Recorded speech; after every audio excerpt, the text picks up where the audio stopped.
Senator John McCain has taken U.S. Secretary of State Rex Tillerson to task in a new op-ed. The piece, published in the New York Times on Monday, takes issue with comments Tillerson made during a speech to State Department employees last week. Tillerson said he wanted to address how President Trump's America First policy meshes with U.S. foreign policy, and he started by saying policies and values are two different things. If we condition too heavily that others must adopt this value that we've come to over a long history of our own, it really creates obstacles to our ability to advance our national security interests, our economic interests.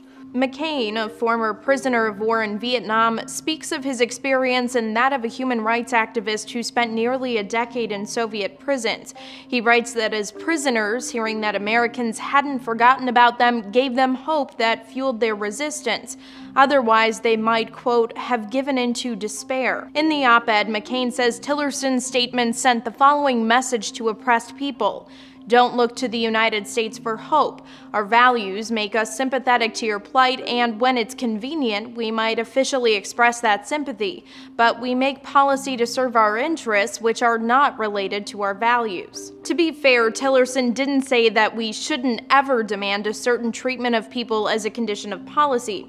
Rather, he said it may not be, quote, the case in every situation. It doesn't mean that we don't advocate for and aspire to freedom, human dignity, and the treatment of people the world over. We do. But McCain argues that viewing values as separate from policy can be dangerous. He writes, to view foreign policy as simply transactional is more dangerous than its proponents realize. Depriving the oppressed of a beacon of hope could lose us the world we have built and thrived in. McCain has previously criticized the Trump administration on a range of issues, from its first travel ban executive order to President Trump's description of the press as the enemy of the people.